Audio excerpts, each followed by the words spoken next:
Skyrim has a lot of quests, and although I'm sure you're familiar with the usual suspects, like the ones where you lead a dog back to its demon owner, or you enter the mind of a dead king, and how could we forget about the one where you marry a hagraven? I've been waiting for you to return. But did you know that there are still some quests that even the most seasoned Skyrim veterans have no idea are even in the game? Well, today we're going to be looking at just that. Here are 5 Skyrim quests almost everyone missed in their playthroughs. Number 1. Now for this entry, I'm kind of cheating, since the Spirit of the Ancient Traveler isn't technically in the vanilla game. However, it can still be accessed via console commands or by downloading the Cutting Room Floor mod. The Spirit of the Ancient Traveler is a secret encounter that would have been found in the Wayward Pass, which bridges the Winterhold with the Palehold. When traveling into the Wayward Pass, you'll encounter a tomb with a skeleton lying on it. Nothing too special, right? Well, upon closer inspection, you'll notice that the skeleton's skull is uniquely labeled as Ancient Traveler's Skull.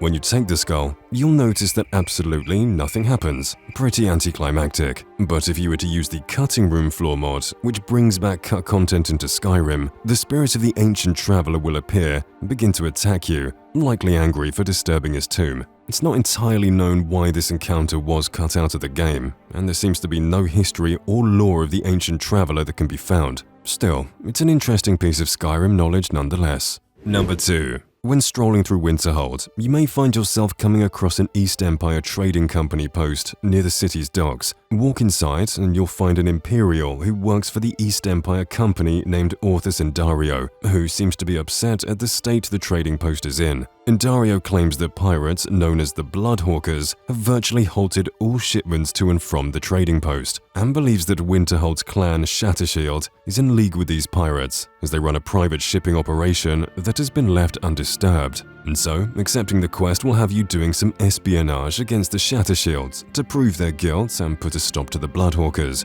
The quest will even have you sailing to a secret island that has been overrun by pirates and a mage who has cast the island into a magical fog. You'll also get a new follower, an Imperial named Adelaisa Vendici. It's one of the more unique quests in the game, which makes it all the more strange as to why it was made to be so tucked away from the player. Number 3. Is a new follower not good enough as a quest reward? Well, how about a Warhammer that swings 30% faster than all other weaponry in his category? Then all you have to do is head to a hidden bandit camp in the Reach known as Liar's Retreat. You'll know you're in the right place by the 2 lit braziers on both sides of the entrance. Inside, you'll instantly notice that the bandits are fighting against some Falmer, which after some investigation, you realize they have somehow dug a way into the bandit hideout. I suppose the lesson to be learned here is to not make your hideout above a Falmer lair. As a result, the Falmer have pretty much cleared the retreat of bandits by the time you arrive. Luckily, you're not some lowly bandit, you're the goddamn Dragonborn. So, clearing out the Falmer shouldn't be too much of an issue. Once you get to the deepest part of the dungeon, you'll come across yet another corpse on an altar. This time, it's the barkeeper Rad. Although Rad himself is not carrying anything noteworthy, if you look just below the altar, you'll find a unique orcish warhammer called the Longhammer. Again, the Longhammer swings 30% faster than all other warhammers in the game, giving it a higher DPS than the Daedric Warhammer, making the Longhammer one of the most powerful weapons in the entire game.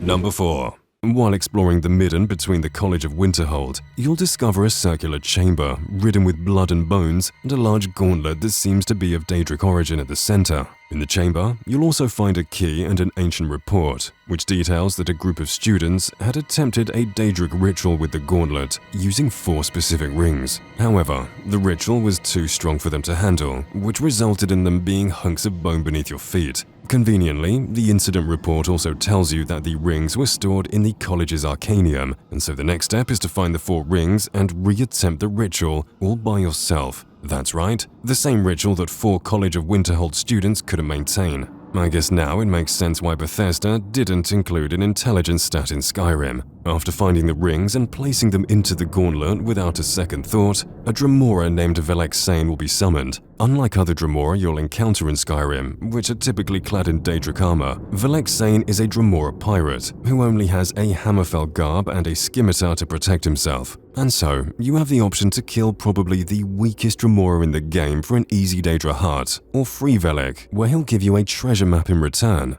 Number 5. There are two kinds of Skyrim players, those that read the in-game books and those that have lives. But in this case, it's the bookworms that have the last laugh, as the final quest on this list can only be accessed if you read a specific book called Lost Legends. After reading this book, you'll start the quest Forbidden Legend. This quest will have you trekking across Skyrim to obtain 3 fragments of a legendary amulet. The first fragment is in a Nordic tomb called Folgenther, on the corpse of a Draugr Deathlord. On top of having an amulet fragment and a sword that absorbs health, he also has a clue for another piece of the amulet. The second amulet fragment is located in Sarthal, and you'll need to do the first part of the College of Winterhold questline to enter this ruin. Once entering, simply go through the dungeon and fight yet another Deathlord to get the second piece of the amulet. The final fragment of the amulet can be found in Gehrman's Hall. I'm sure you know the drill by now. Go through the dungeon, fight the Deathlord, and retrieve the final piece of this legendary amulet. Now you have all the pieces of the amulet, you must finally go to a cave called Reachwater Rock and reach a chamber in the cave that has 3 pedestals for each fragment. After placing the fragment, you'll see the ghosts of the 3 Deathlords you fought previously.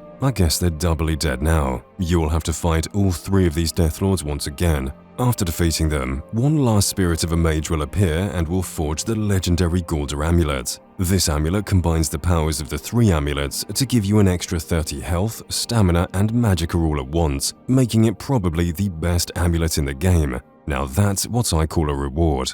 Number 6. Whilst exploring the northern parts of Skyrim, you may come across a group of bandits fighting each other near the steps of Frostmere Crypt. Not so out of the ordinary, considering that these bandits would kill a helpless grandmother if they could. But what makes this unusual is that they're fighting someone in their own crew, a female bandit called Isa Blackthorn. Whether by talking to her or by reading her journal, you find out the reason why her crew was trying to kill her. Isa and her friend Rajir left the previous bandit crew and joined the crew of the bandit chief Keir, who was leading a bandit party from Frostmere Crypt. Eventually, Isa used her experience in Sidna Mine to lead an excavation of the crypt in search of treasure. But instead, they discovered a large underground forest with a monument at the center, which had a sword called the Pale Blade resting on a pedestal. Keir decided to keep the sword as a trophy of good fortune. However, soon after Keir took the sword from the forest, Rajir began having nightmares of a wisp mother called the Pale Lady. Rajir soon became paranoid and was sure that the Pale Lady was going to kill the entire crew if they didn't return the Pale Blade. This prompted Rajir to steal the sword and return it back to the forest, and Keir put a bounty on both Rajir and Isa,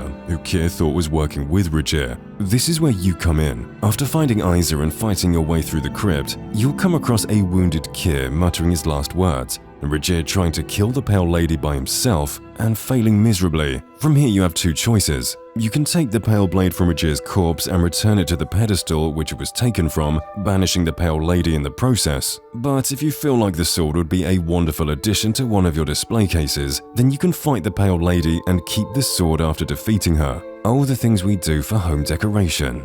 But anyway, that's all for today, folks. Leave a comment and let us know what you thought. And if you liked the video, click the like button. And if you're not subscribed, now's a great time to do so.